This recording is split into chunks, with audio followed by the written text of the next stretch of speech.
My name is Andy, and most animals survive by being faster, stronger, or more dangerous than whatever is trying to kill them.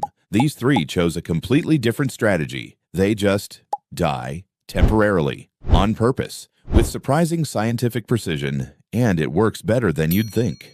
The Virginia opossum, North America's only marsupial, roughly the size of a house cat, built like something evolution was still figuring out. Pink nose, rat tail, perpetually startled expression, and the single most committed death performer in the animal kingdom. When threatened by a dog, a fox, a car, a loud noise, apparently anything, the opossum doesn't run, doesn't fight, doesn't even fully decide to do what happens next. It just collapses, completely, instantly, like someone pulled the plug. It falls on its side, eyes glaze over, tongue drops out of the mouth, breathing slows to almost nothing. Heart rate drops, body goes completely limp, and then, the final detail, it releases a secretion from its anal glands that smells exactly like a rotting corpse. It doesn't just look dead, it smells dead. Most predators won't eat something that's already decomposing.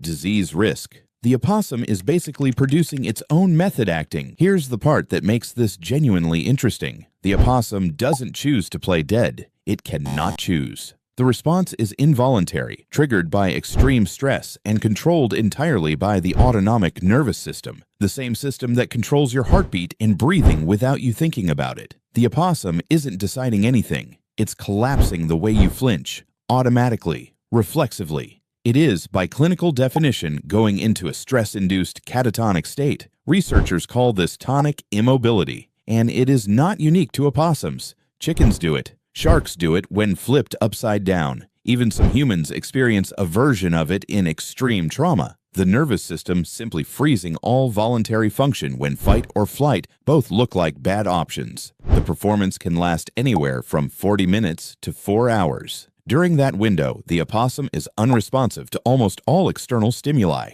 Researchers have documented predators biting, nudging, and physically carrying opossums, and the animal maintaining the performance throughout. It doesn't flinch, doesn't blink, doesn't break character, and then, when the threat has been gone long enough for the nervous system to reset, the opossum simply gets up, shakes itself off, and walks away like nothing happened. And they have been running this strategy for a very long time. Opossum fossils date back 70 million years, meaning they coexisted with dinosaurs, survived the extinction event that killed them, outlasted every ice age, and are currently thriving in suburban backyards eating garbage, while significantly more impressive animals went extinct. The eastern hognose snake, maximum length, about 115 centimeters, completely non-venomous, eats mostly toads, also the most dramatic animal in North America. By a significant margin. The hognose snake has a 2-act threat response. Act 1. When threatened, the hognose spreads its neck flat, mimicking the hood of a cobra. It hisses loudly. It puffs up its body to look larger. It strikes repeatedly, with its mouth closed. It is bluffing so aggressively and so specifically that field researchers have described watching it as uncomfortable, because everything about the display says dangerous, venomous, do not approach. But if the predator doesn't back down, the hognose moves straight to Act 2. It convulses, violently, rolls onto its back, mouth gapes open, tongue hangs out. Sometimes it vomits, sometimes it releases musk, and then it goes completely still. If you flip a hognose snake back onto its stomach while it's performing, it immediately rolls back onto its back again, because apparently it knows that dead things don't lie stomach down. And it is not going to break character over something this minor. The snake's response is not purely reflexive like the opossums. The hognose appears to make a behavioral choice about when to deploy each act. The hognose monitors the predator while performing. Researchers watching from a distance documented snakes cracking one eye open, barely, to check whether the threat had moved away. The moment it had, they got up and left. It was checking its own exit window. So the actual survival system has 3 layers.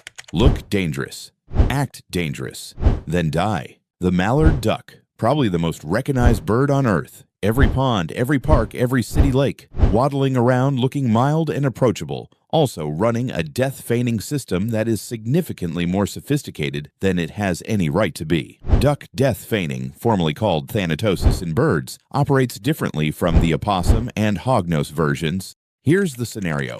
A duck is caught, physically caught, by a predator. At this point, running is not an option. Fighting is not an option. The duck goes limp, completely limp, instantly, dead weight, no resistance, no struggle. And here's why that's actually clever. Most predators are triggered to grip tighter and kill faster by struggling prey.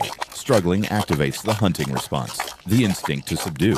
A prey animal that stops moving, stops struggling, goes completely passive, confuses that response. The predator's grip loosens, attention shifts, and in that window, the duck either escapes or waits for a better moment. The ducks which feigned death during capture had a measurably higher escape rate than ducks that continued struggling. A behavioral study found that ducks don't deploy it randomly. They appear to assess whether escape is already possible first, and only feign death when the assessment is negative. But ducks don't only use thanatosis in predator encounters. Female mallards have been documented feigning injury, not death, to draw predators away from their nests, dragging a wing, moving erratically, leading the threat away from the eggs. Then, once far enough away, recovering and flying off.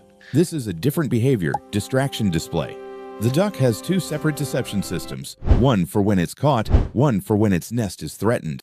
For a bird that most people associate with park bred, that is a surprisingly comprehensive toolkit. Mallards are also one of the most successful bird species on Earth, found on every continent except Antarctica, adaptable to almost any environment, thriving in cities, suburbs, farmland, and wilderness simultaneously. The death-feigning, injury-faking, situation-assessing duck is doing extremely well. 3 animals, 3 completely different versions of the same idea. None of them are the fastest, none of them are the strongest, none of them fight back. They all survive by making something that wants to kill them believe the job is already done.